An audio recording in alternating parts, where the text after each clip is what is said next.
Fireside Chats Without the Fires, episode 2 of our new series called The Spotlight on the Business of CX. And I'm especially excited today, not just because it's the second episode of a great new series, but because I get to spend some time with Dave Koning and Robby Bamberger, who I'm going to reintroduce you in just a second. But we've got some really great topics to discuss. It's partly a continuation on our first episode. Hint, hint, if you didn't get to hear the first episode, please download it. Please listen to it because there's some really good stuff in there.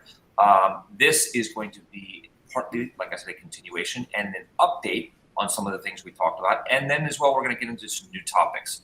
Our guests today, Dave Koning and Robby Bamberger. Welcome. Dave is the Senior Research Analyst at Baird, and Robby is the Senior Research Associate at Baird. They were, like I said before, the guests on our first episode. This is a return engagement for them. We're going to have them hopefully in this hot seat about once a month or so. We're going to pick their brains. We're going to ask them questions. We're not going to put them over the grill. We're just going to learn from these guys. They have a lot to share with us. If you are part of the broader CX community like I am, whether you're a practitioner, you're a thought leader, you're an author, you work for a big brand, you work for an outsourcer, you work for a tech stack company, these sessions, plural, are for you because we're going to learn how the business of CX views our community and how what we do ties into what the investment community does, how we contribute to the top line, how we contribute to the bottom line, how we contribute to publicly traded companies, meaning whose stock is traded on the open market, or those private companies whose stock doesn't necessarily trade on the open market. This is all interlinked. I'm going to stop for a minute. Dave, welcome. Robby, welcome back. We're really happy to have you. Thanks, Neil. It's good to be back. Good to have you guys. All right, let's jump right into it. Since we last spoke, there have been 3 important, let's call it events that have taken place in the last month or so. Please share with the CX community what those are, and then I'll ask you some questions about each of those. What are those events? Yeah, I mean, a few of them from our perspective. I mean, one, the Sykes acquisition got closed. They sold to Sitel, and I think many of you probably know both Sykes and Sitel. So that got done, closed maybe a month ago or so. Secondly, Taskus went public now maybe 4 months ago, but the stock has just been on a tear higher. It's about close to triple the valuation from which it went public. And then third, just this last week or so, Telus International did a secondary offering where they sold more shares into the market. So those 3 were important in our view. I should have asked you, let's take one step back before we jump into those things. Remind us who Baird is and what you do and why these things that you just mentioned are important to Baird. Yes. Thank you for doing that. So Baird, we're a full service investment bank and brokerage firm. Most of the revenue of Baird is just financial advising to individuals. You can think of personal financial advisors. Our part of the business, though, is advising for big companies and for institutional investors. So we develop relationships with the large call center companies to help understand what they do so that we can help investors learn. And then investors then pay us through our trading desk when they're trading big blocks of stock. That's what we do. And what do you and Robby do specifically? This is the real crux. This is the heart of the matter here. So Robby and I just learn as much as we can about the call center industry. We talk with executives of the big publicly traded companies. We do surveys of smaller private companies. We write a lot of reports on buy and sell recommendations of the various stocks. And so we keep models and write a lot of reports. We just learn as much as we can and then try to give it to the investment community. Got it. All right, perfect. So we have some context of who your company is, who the two of you are, the type of work that you do. That's really helpful as a reminder for the audience. Super. So you just mentioned as a summary, 3 important events. Sykes, which is a very large BPO or business process outsourced contact center, was acquired by Sitel, an even larger, more global BPO, correct? Mm-hmm. That's right. So the question I'd love to ask, so what? What does that matter? Yeah. So why do companies do acquisitions if they find that they think they can go to the market and either grow faster, generate more profits? When they combine certain parts of their business, they can take out costs, right? You don't need 2 finance departments. You don't need 2 HR departments. So you can save money by combining. So there's a lot of reasons companies do it. I would say that's basically it. Got it. And let's go to the third of the events, which is TaskUs, as well, a large global BPO. Apparently, they had an initial public offering, which I think you would define as they put their stock on the open, publicly traded market for the first time. They went from a privately held company to now a publicly held company, correct? Hopefully that's a good definition of what an IPO is. And apparently they've done quite well, right? They've done well. And maybe even to take a quick step back to describe like the life cycle of a company, and we'll do it in a very fast forward type fashion. But, Bryce and Jasper formed the company, maybe 10 years ago or something like that, maybe a little more, to basically do outsourcing work. They grew really fast. They did a lot of companies in California that were just naturally growing fast that grew with them. About 3 years ago, Blackstone, a big private equity firm, bought about half of it for $200 million. Blackstone helps them. Blackstone has tons of relationships and helped them sell to other companies. They kept getting bigger and growing fast. Then they went public. Now they're worth $7 billion. So with the help of, two really hardworking people, proliferation of growth, Blackstone, and now the public markets, they have absolutely crushed it. Wait, so they went from being worth $200 million, or half of the company at about $200 million. So maybe total value of somewhere between 400 and 500 million. And now they're worth what? 7 billion? Yeah. So, another way to think about that, say they were worth 400 million 3 years ago. They went public at about 2 billion 3 months ago. And now they're worth about 7 billion. Whoa. Okay. So the question I'll ask is, of course, like, so what? But what is this telling us about whether it's the attractiveness of the overall BPO market or this specific company? What can we learn from this? So, and this is where we can tie in the Sykes acquisition and the TaskUs IPO too. Sykes just got sold for about 9.5 times EBITDA. Typically, we've seen companies like that get sold at about 7 times EBITDA. So the market is a little better than normal. And you can see this, the whole stock market, right? It's trading higher than it normally does.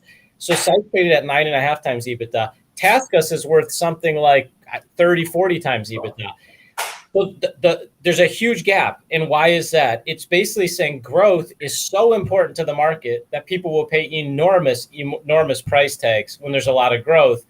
And then why the growth? It's because in the last handful of years, this industry has really proliferated new products and offerings in digital.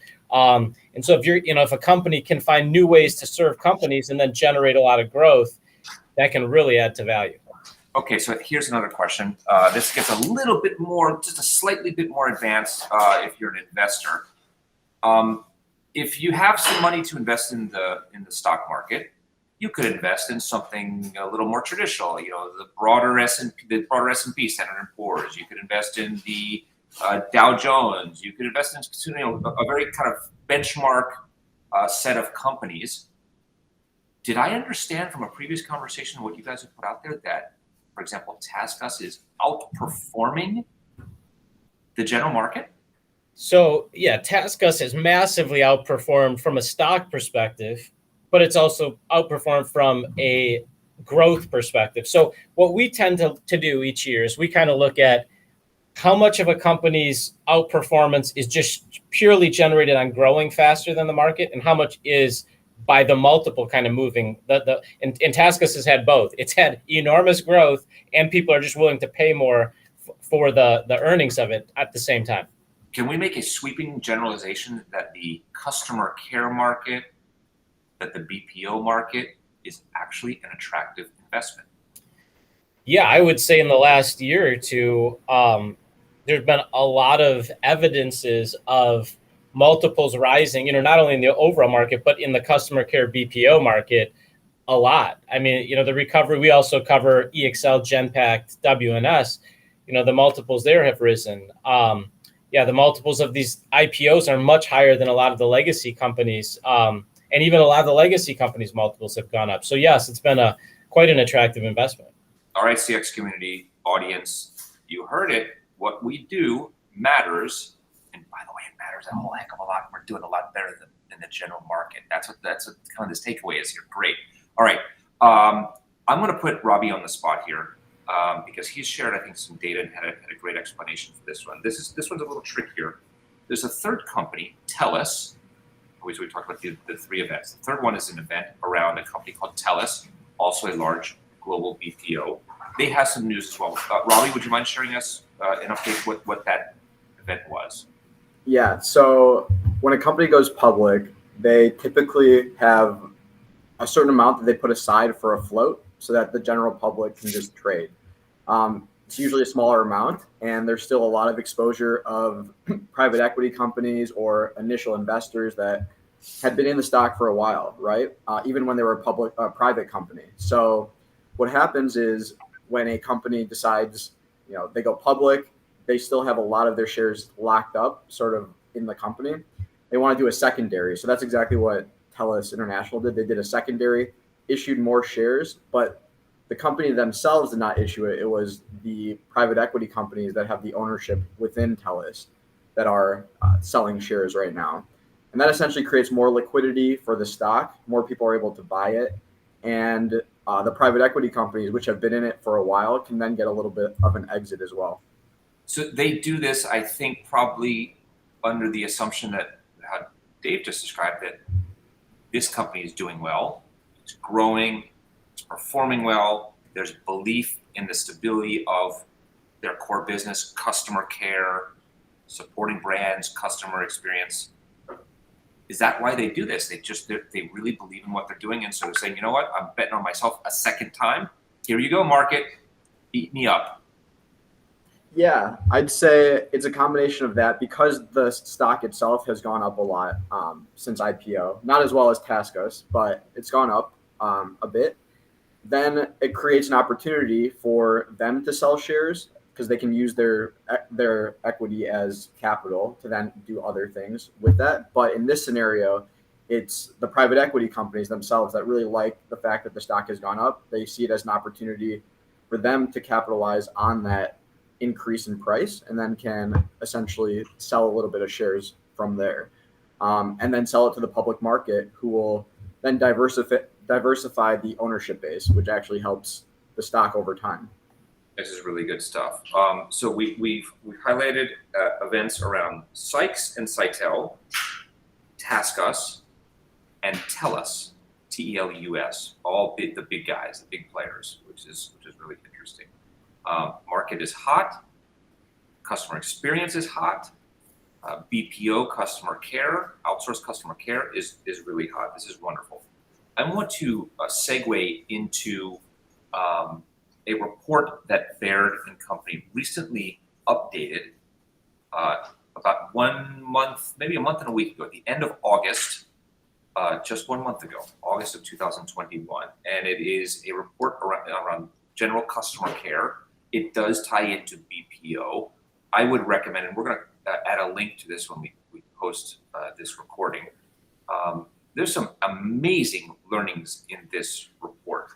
I encourage you, audience, doesn't matter if you're not interested in the investment part of the business. This doesn't really talk too much about investments in individual company performance. There's sections of that, yes, but this also refers to the general market in customer care. What's happening? It has data, it has statistics, it has metrics. This is a really rich report. Talk about some of the findings at a high level, if you wouldn't mind. And Dave, I'll turn this one back to you, or Robby, either one of you can take a crack at this. What is the kind of general set of findings or takeaways that a reader could surmise from this report? Yeah, I'm just trying to think back a little bit to the report, but usually we put in market size, growth expectations. One thing along the line of growth expectations, the last kind of 8 to 10 years, kind of coming out of the 08-09 recession, we're okay. Pricing was pretty stable, demand was okay, but there was some shift away from personal, like answering of calls and to online answering questions and stuff like that. It wasn't a great, decade, I would say, for the customer care industry. But I would say the last couple of years now, and what we see kind of happening in the future, is an acceleration, a step up in growth, and it really comes around all sorts of new services and new requirements, and whether it be content moderation, looking at what's on websites, having people just review that, whether it's artificial intelligence, people doing data annotation to like figure out what's a stop sign, what's a dotted line, what's a yellow line on the road, to help self-driving cars. There's a lot of new applications for having people do work for the care industry. Sure. Let's talk about, let's get a little granular in this particular report. And I'm going to have a little fun with Robby. I'm going to put him on the spot again here. There is a slide in this report, and I'm flipping over to it, around the growth in artificial intelligence in customer care. Robby, I don't know if you have it up or have it, top of mind with some numbers. Can we focus in on that? What is your report telling us about AI and the importance in customer care? Yeah, so we break down AI operations. Essentially, that's what Dave just talked about: labeling, annotation, transcription services that are done through machine learning that these companies help with. And the market right now for that, we estimate, and through data that we've seen in recent public filings and talking with companies, it seems like that market itself is about $2 to $3 billion market. It's supposed to grow 20% plus over the next several years to about a $4 billion market. So it's just growing very fast. And overall, AI services in general is about 18 billion, and that should grow to about 38 billion over time. But why this is important is because we also break down the specific companies and exposures to each of these types of high growing categories. So for example, in AI, Taskus has a percentage within there. So because of that, it helps the growth of these traditional call centers to get to more higher growth areas, which then helps the multiple, and that helps investors, and that helps the companies themselves grow. And we break down sort of the percentages between each of the companies that we cover and the higher growth categories that they serve, and that helps growth over time. But yeah. What I'd like to juxtapose from this particular report is that the outsourced customer care market, again, this is coming from your guys' data, the size of the market in 2020 is somewhere between 75 to 80 billion dollars, and is projected by 2024, so in a 4-year period, it'll grow to somewhere between 90 and 95 billion, which I'm going to take your guys' word for it, is about somewhere between 5 and 7% compound annual growth. Okay, so it's growing somewhere between 5 to 7%. Juxtapose that against what you just described, which is the growth for the AI services market. So a smaller percentage, a smaller, more targeted niche. AI services is expected to grow 20%. 20% growth in AI versus 5 to 7% growth in contact center services. That's a pretty strong statement about what our present and future over just the next 40 years holds for us, doesn't it? But think about it this way once. Just think about customer care in general is usually me or you or Robby calling in and asking about a bill or a new service or whatever. That kind of grows with population growth and with services and at a more GDP type level. Artificial intelligence is serving new types of industries that are growing at hyper rates. So that's why the growth is fast. And maybe to put it in one other perspective for just a minute, some people often think, well, isn't artificial intelligence what gets rid of people doing work? And actually so it's just going to displace people over time. Think of it this way once. Probably 50 years ago, people thought the computer was going to get rid of finance departments. I bet almost every finance department of any company that's grown in the world, generally speaking, has more people today than it did 50 years ago. And that's the same thing with artificial intelligence, probably just keeps proliferating. So many people have to enter data to make these machines all understand what's going on. So I'll just stop there for a minute. Yeah, this is powerful stuff. So, of course, kind of the underlying thing that we're talking about here is this, we'll call it a revolution, digital transformation. Most companies are talking about digital transformation, and it means so many things to so many different people. There's a profound statistic that you guys cite here, which I really want to call out. Impact of digital transformation. And I'm just reading verbatim. while around 75% of respondents noted technology budgets will increase. So of course, right, it makes sense. More technology, more automation, more efficiency, but companies are going to spend more in technology, and according to this, 75% of respondents will say that budgets will increase. Nearly 50% noted that headcount will decrease. That's a pretty profound statement as well, isn't it? That is an interesting statement. And I would say that if headcount decreases, it often means the care industry, the outsourcing often can grow to help these other companies reduce their staff. I mean, we've seen that in the BPO market for years. WNS and EXL and Genpact, they've grown revenue very consistently. They've grown revenue per employee very consistently, and yet they help companies reduce their own internal staff. As we start to wind down, I didn't prepare this question ahead of time, so I'm going to put both of you guys on the spot. This is where I get to see you guys sweat just a little bit. It's not a gotcha question, I promise. What is a key takeaway? And listen to this question. Here's a kind of a three-parter. What is a key takeaway if you are a BPO? What is a key takeaway if you are a brand? What is a key takeaway if you're just a consumer? Regular, plain old customer. If I can ask you, Robby, you can take a first crack at it. What is a key takeaway if you are a BPO over all this data, all these reports that you guys put together so deliciously? What is a key takeaway for the BPO?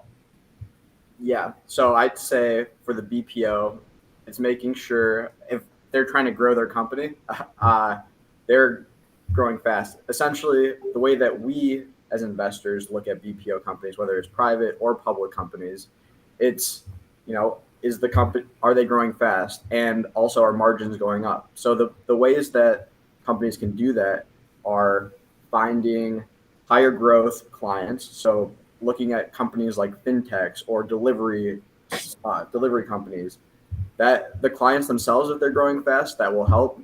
If these BPO companies get more into digital and AI type work, which sometimes isn't just on a per person basis, and sometimes will go towards more outcome based.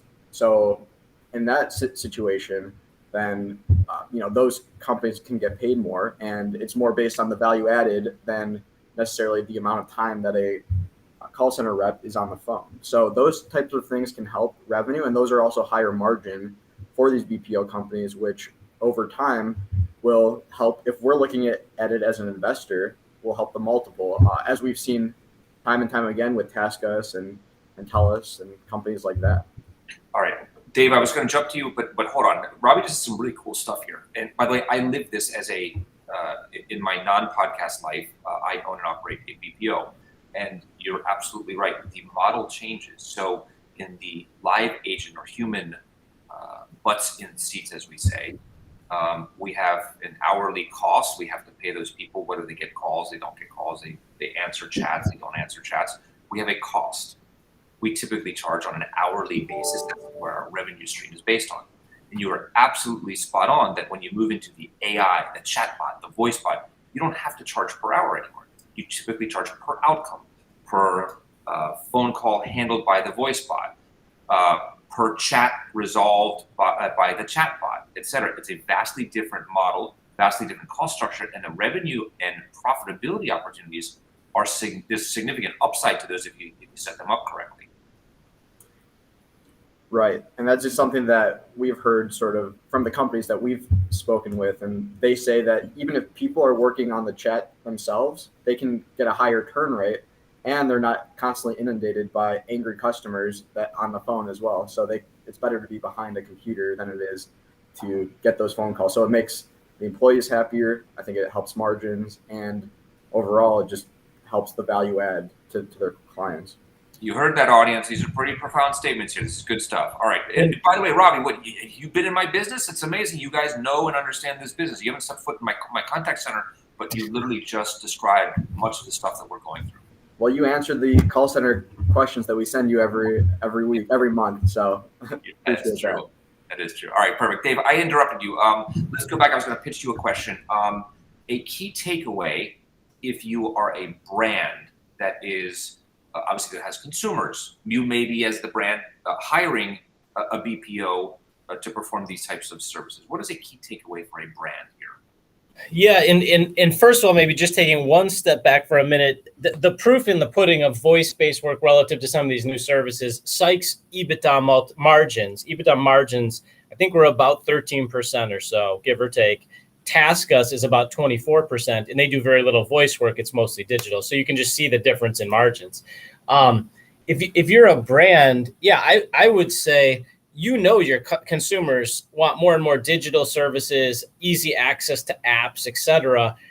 I mean, it really is time to transform the way you're doing business. Figure out, use a call center, a customer care BPO firm to help you across kind of an omni-channel strategy rather than just do the old legacy voice only work, because that's the way consumers are going. You might lose your consumers if you don't have a broader way to serve them.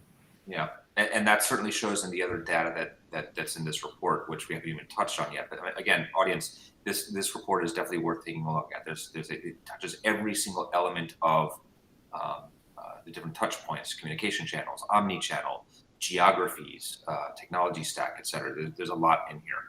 Can I just tell a story a minute too? A quick story about how important the customer care industry is. So I was at my cabin last weekend up in northern Michigan, off the grid, right? We're driving the Kawasaki Mule. It's like a big golf cart with big tread tires, 4x4. We saw a moose. We caught some brook trout. We had a great time. All of a sudden, I looked in the trunk of this thing, and there's about 6 mice, little baby mice. And when you have the customer care industry, you can quickly call somebody. You can quickly type online, Terminix, come here, like, let's figure this all out. When you don't have access to that, you have to take matters into your own hands. Literally 6 little mice had to do that myself. So that's how important the call center industry is. When you don't have access to it, a lot can go wrong quickly. Well, wait, you can't just throw that out there like that. You got to explain that a little bit more. So what did you do? You called in, you chatted in, like who did you call and chat into? The rental car company or the manufacturer of the vehicle? Like what did you do? You can't just leave us hanging with that. Well, I had no access to the customer care BPO industry. So I literally had to take these mice out myself from the mule, from the Kawasaki, the machine. It was gross. That's what's called self-service. Yeah. Yeah. Got it. All right. Final question for both of you guys. Either of you can take a crack at it. If both of you want to have it, that's fine too.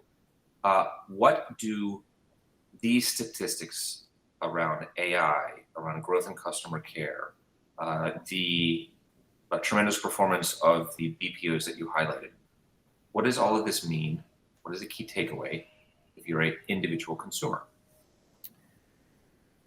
I mean, if you're a consumer, I mean, hopefully you've invested in some of these, I guess. But I think it shows, sometimes it's the consumers that demand, right? Oh, you need to do these new services. Sometimes it's the companies realizing, hey, if we can change the way we do this, we're going to win in the market. And I think in a lot of cases, the forward-thinking companies are pushing the customer care BPO industry to like come up with interesting new ways to serve the consumers. But yeah, as a consumer, I think we're just pushing more and more for better, easier, faster. That's what it is. Perfect. Robby. Yeah, there's a couple slides in the deck also, slide 21 and slide 22, that go through the consumer themselves, which is pretty interesting. And it shows that if people want an urgent message or if they need something urgently, 70% of them still want to use phone calls. So that's a pretty interesting stat. But if it's not an urgent issue, more people prefer the automated chat.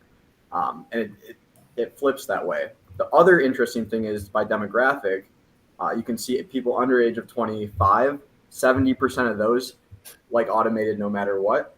And over 75 like telephone calls, so 86%. So if you're thinking about this mix shift over time as people age, that under 25, they aren't going to go to the telephone. They're going to want to continue to use that automated services. So the mix shift will just, continue to help the companies that continue to do automated type work. Yeah. But there's still a need for the telephone type services. which you can see by the 70% who want an urgent call, but the mix shift over time will shift towards more automated services. You know, my big takeaway from I'm looking at your slide 23. So this is growing digital channels, and it shows that companies that participate in this survey, what they're doing right now, what channels they offer right now, but more importantly, what they're going to offer and the growth of those in 1 year from now. So you kind of see what you might expect. Most companies offer email, most companies offer phone, most companies have a website, all the traditional stuff that you would expect. But then go to the more kind of newer economy digital channels like video chat, web chat, Internet of Things, AI virtual assistant, web-based bots. Those show tremendous expected growth within 1 year. I think that's the crystal ball. That's what it's showing. Lots of push towards digital growth in digital. Not a ton of growth necessarily in phone and email or website. Everyone already has those things. There's going to be significant growth in the digital channels. Guys, this was a great session. I appreciate it. A final word for our audience. If the audience is not already following you, if they're not already participating in your surveys, if they're not already reading your reports, how can they do so? Yeah, they can reach out to Robby or I. I'm at D Koning, DKONING at rwbaird.com. Robby is R Bamberger, RBAMBERGER at rwbaird.com. We'd love to have you participate, get on our distribution. Be great. The Survey Monkey is also in the link with the podcast, so feel free to put your email right in there and we'll reach out. Good. Excellent. A huge thank you, Dave and Robby, for your participation, for sharing the knowledge with us. I'm obviously rooting for the CX community. Some of these BPOs are competitors of ours, or we share and swim into some of the same spaces, but I'm also rooting for them because what is good for a few typically means that it's also good for our industry as a whole. It's great to see the growth. It's great to see where the investors are willing to place their own chips. So this is a reinforcement, a reassurance in the belief that what we're doing is being done well by the most part in our industry. I'm pleased to see it. Thank you so much for sharing it with us. We're going to have you guys back in about a month or so. We'll share dates when that will actually take place. Once again, tremendous participation, great sharing of knowledge here. We're cheering you guys on for doing great work and continuing to do and be spokespeople for our industry. Thank you so much. Thanks, Neil. Thanks, Neil. Take care, audience. Once again, episode 2 of our spotlight on the business of customer experience. If you liked us, if you have thoughts to share, reach out to us. Please rate and review us on Apple Podcasts. We want to get your feedback, and please absolutely share. Please absolutely click on the link on SurveyMonkey that you'll see as part of the post of this session so that you can be part of what Baird Company does. What they're producing is really wonderful. Once again, thank you to the guys from Baird. Thank you, audience, for tuning in. We look forward to having you continue to listen to us. Thank you so much.